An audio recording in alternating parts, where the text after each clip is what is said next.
आपल्याबरोबर हेमाताई आहेत, मंगल ढेबे, राहुल माने आणि हेमंत दादा हे आपले विद्यार्थी सहाय्यक समितीची व्हॉलंटियर्स आहेत आणि हे 2 स्टुडंट्स आहेत. आणि इथे आपण ह्या वेळेला मार्च महिन्याच्या शेवटी आपण इथे हा मॉडेल फार्म इथे चालू केलं होतं. अगदी 6 फूट बाय 12 फूट, बरोबर? किती?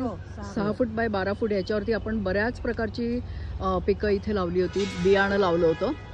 आणि त्याच्यापैकी हे सगळं जे हिरवगार इथे झालं आहे हा त्याचाच प्रकार आहे. हेमाताई, आपण इथे काय काय साधारण लावलं होतं? इथे मुख्य म्हणजे झेंडू लावलेला कीटकांना अट्रॅक्ट करायला, म्हणजे ते हे नाही करणार. नंतर कणीस लावलेला तेवढ्या करतात. आणि बाकी जी पिकं घ्यायची होती ती टोमॅटो घेतलेला आहे, वांगी घेतली आहे, दुधी भोपळा घेतला आहे, छान काटेरी काकडी पण आलेली आहे, मिरची आहे. हां, आणि वेलवर्गीयामध्ये दुधी भोपळा, वेलवर्गीयामध्ये दुधी भोपळा घेतलाय, काकडी घेतली आहे, घोसाळी घेतली, दोडका घेतला. हां, दोडका. पण ही सगळी छान प्रकारे उगवून इथे आलेली आहेत. आणि हे सगळं आपलं जे काम आहे ते पूर्णपणे नैसर्गिकरित्या सुभाष पाळेकर कृषी ह्या पद्धतीने केलेलं आहे.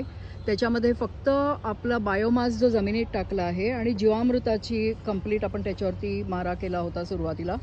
आता फक्त आपल्या फवारण्या करायच्या बाकी आहेत. जीवामृताची फवारणी, दशपर्णी अर्क आपल्याला फवारणी करायचंय. आजच करणार होता मी तो. बरोबर.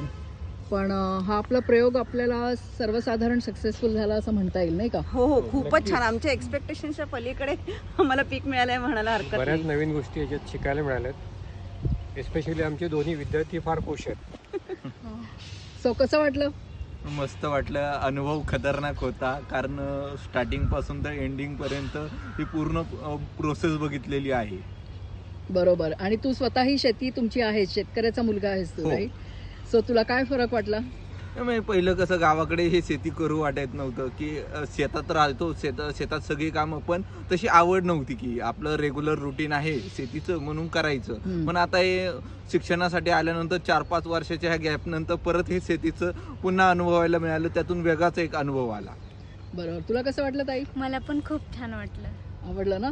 आणि हे आपण नैसर्गिकरित्या, म्हणजे तुम्ही तुमच्या गावाकडे जी करता ती केमिकल शेती करता बऱ्याच प्रमाणात, तर इथे आपल्याला SPK पद्धतीने जी शेती केली त्याच्यामध्ये तुम्हाला कळून चुकलं असेल की एवढी रसायनं टाकायची काही गरजच नसते. आपल्याला जीवामृत टाकून आणि नैसर्गिक पद्धतीने आपण इथे सगळी परिसंस्था निर्माण करतोय, की म्हणजे त्याच्यामध्ये आपल्याला झेंडूमुळे फुलपाखरं येत आहेत, इतर काही मधमाशा येत आहेत. तर ही सगळं आपल्याला शेतावरती गरजेचं आहे. सो ही सगळी बायोडिव्हर्सिटी आपल्याकडे शेतावर गरजेची आहे. सो धन्यवाद सगळ्यांना. तुम्ही इथे आपल्याबरोबर एकत्र आपण काम केलं आणि मलाही खूप मजा आली. धन्यवाद. एक महत्त्वाची गोष्ट अशी सांगायची होती की हा प्लॉट जवळजवळ 30 ते 40 वर्ष अनअटेंडेड होता. या भागामध्ये यायची पण भीती वाटायची, कारण इथे साप वगैरे होते. त्याच्यातला एक छोटा तुकडा आपण प्रायोगिक तत्वावर मागून घेतला आणि त्याच्यात ती इतकं सुंदर आपल्याला रिझल्ट त्याचे मिळाले. बरोबर. तर ही खूप आनंदाची गोष्ट आहे. अजून आमचा हा प्लॉट एक्सटेंड करण्याची इच्छा आहे आणि तयारी चालली. आणि ह्याच्यामध्ये आपण 6 इंच जवळजवळ थर आपण चालू केला, म्हणजे जमीनचं सॉइल प्रिपरेशन मध्ये आपण हार्डली 5-6 आठवडे घातले.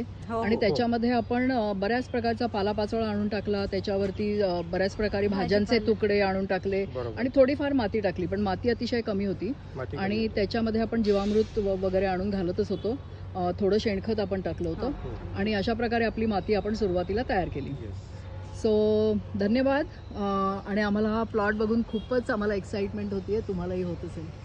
धन्यवाद.